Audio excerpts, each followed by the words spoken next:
Hey everybody, this is Perch. There's been a lot of talk about Warren Ellis. Obviously, you've seen those videos, but one of the core parts to this whole story are the Warren Ellis forums, or the engine. This was, I think a lot of people who weren't there at the time didn't get to see what the engine was and maybe confused a little bit by it.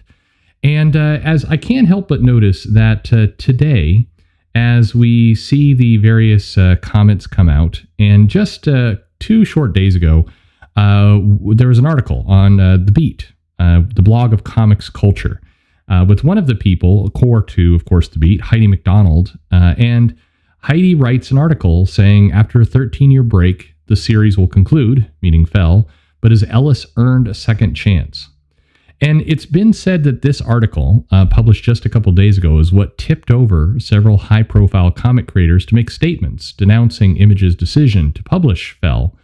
And Heidi McDonald's at least being credited with being kind of a leading influencer for Image withdrawing their support of Warren Ellis.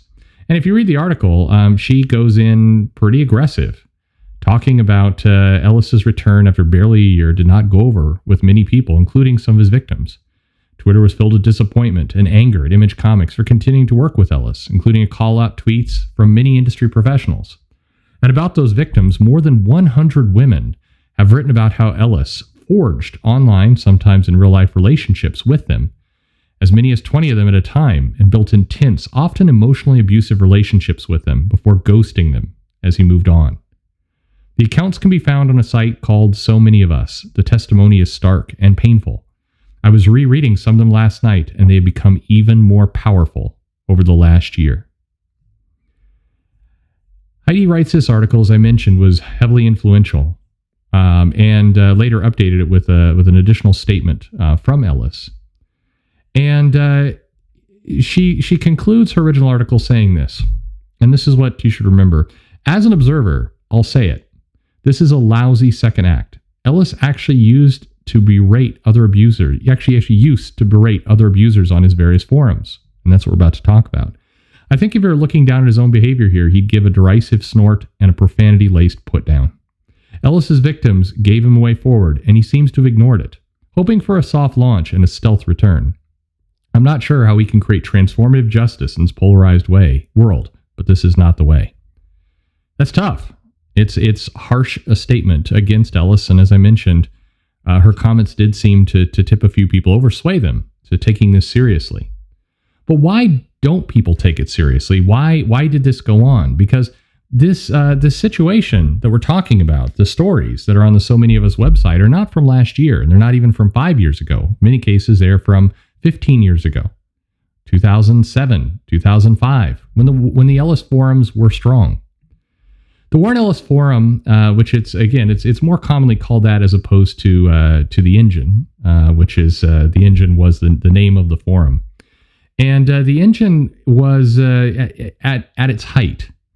About 2,500 people were estimated to be part of the forums every day, writing 10,000 messages a week, with 20 people in a chat room at any given time, 24 hours a day worldwide. Couples met and even got married on the forum. People found homes and aid there. Companies were started and saved there. It was good, says the description.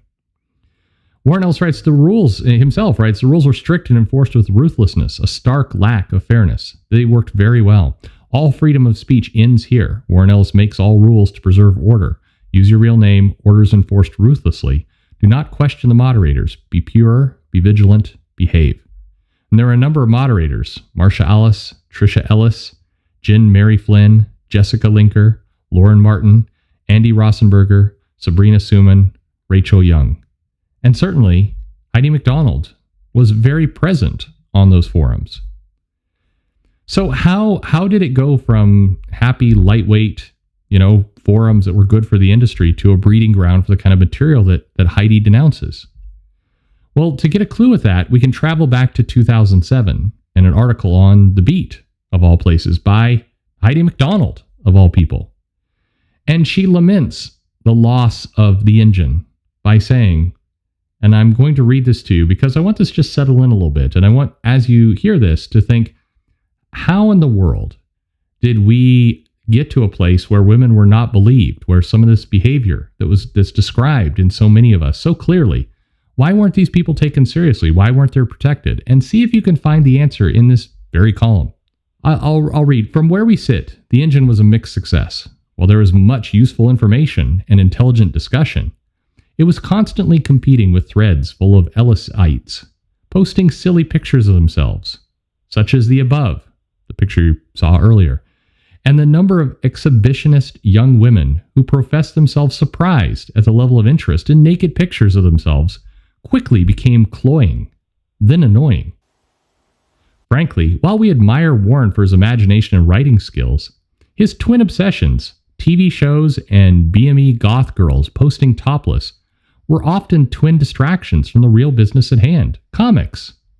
Plus, those girls that were taking theoretical physics in one post and posting in their underwear in the next clearly haven't learned the fundamental law of human nature that when a woman is in her underwear, a man isn't actually going to hear a word she has to say. And then later, but these were good times. The art threads were always awesome. Tom versus Dirk was entertaining. Some noobs learned a lot and will go on to the next stage for sure. If nothing else, Jamie McKelvey and Kieran Gillian learned how to be genuine interweb personalities. And there were pictures of cats, lots and lots of cats, and that is good. This was 2007 by the same person who's talking about Warren Ellis's lousy second act, who's saying that these stories by these women are damning. How do these women feel to know that they were described as, let's see, quote, cloying then annoying? That were joking about, silly Warren and his obsession with topless girls. I guess my real question is, why is it in 2007 we knew all this? All this was stated in an article. This is a tribute article to the Engine forums. This is a sad look at this thing that disappeared. And it's openly talked about that not only were cloying, annoying women, irritating people. Listen to this sentence, again, from Heidi. Those girls who are taking theoretical physics in one post and posting in their underwear in the next clearly haven't learned the fundamental law of human nature that when a woman is in her underwear, a man isn't going to actually hear a word she has to say. That's victim blaming, isn't it? I think it certainly seems like it. It seems like a very far cry to these stories are haunting. Some of those stories are haunting. I agree. What's equally disturbing here, though, is that in 2007, on the same site that, in many ways got this book from Image canceled, they were dismissing these same stories and these same situations with, they were annoying. These women, these exhibitionistic women, annoying. There were other articles, of course. If you just search Warren Ellis, The Engine, you'll see lots of tributes. Maddie Green talks about her fondest memories of being a moderator on the forum. And in an almost playful way, talks about these silly women. These silly women posting topless photos. Scamps. This is 2014. In fact, the whole article tribute concludes with a photo of Enforcer Maddie wearing a T-shirt with the logo of the Engine that covers her breasts and then staring into the camera with a selfie, kind of cupping them. I guess she's advertising for the logo, sure, but again, how is any of this a surprise? Why is it that people who did point out, hey, it seems like a pickup forum where people are basically getting granted favors for taking their top off.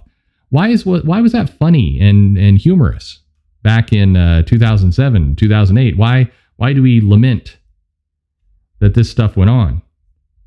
You look at some of this stuff, and by the way, the website archives for the Warren Ellis Engine Forum are available. You can search there. You will see plenty of people from Dave Givens, Brian Wood, Kieran Gillian, Jamie McKelvey, Matt Fraction, Kelly Sue DeConnick, Chip Zdarsky, Becky Clunan, Carla Speed McNeil, James Owen, Jason Burrows, Tony Lee, Joshua Hale Falcott, Brian K. Vaughan, Ed Brubaker, Brian Lee O'Malley, Robert Kirkman, Dean Haspiel, B. Clay Moore, Tom Spurgeon, and Heidi McDonald, of course. You'll see them all over the forums, and many others.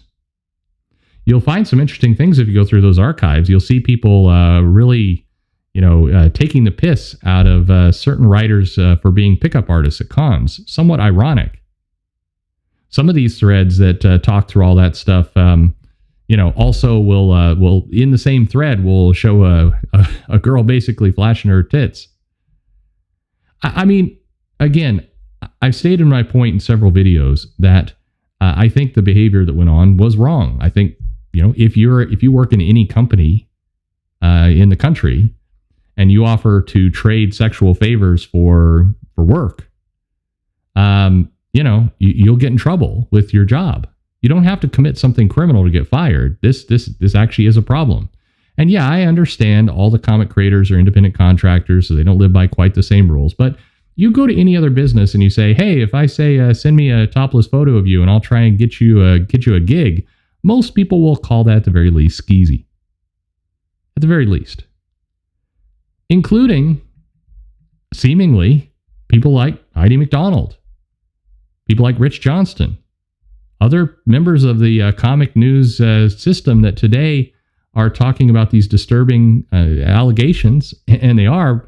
But again, back in 2007, back in 2012, 2014, women were annoying. I'll say it again because this article is mysteriously still up. I doubt it will be in a week. Girls who profess themselves surprised at the level of interest in making naked pictures of themselves quickly became cloying, then annoying. Guess it's on you. It's on you, women.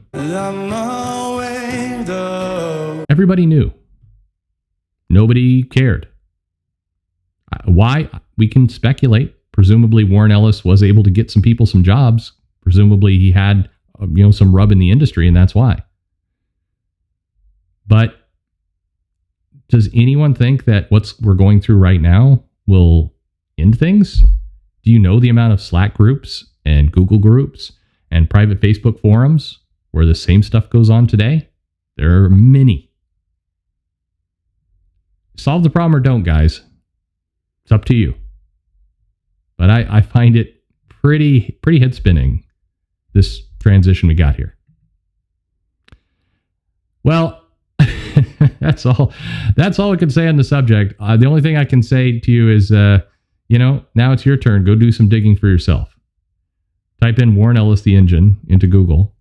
You'll see the archive forums. On my browser, at least, it is the 4th link. You may need to change your search terms around a little bit, depending on what you do. You can scroll through all this stuff yourself. Hey, you'll see people running a lynch mob against Scott Lobdell. That's fun, right? All the receipts are out here. I could bring more of them, but it's time for you to do that yourself. If you care about this story, you want to run with it, be my guest. Google is your friend. Everything's still up there. The archive links are there. These articles are there. This article from The Beat calling women annoying for posting naked pictures of themselves and flirting with people. And annoying women. Go check it out for yourself. In the meantime, I guess it's time to get back to comics. Thanks for listening.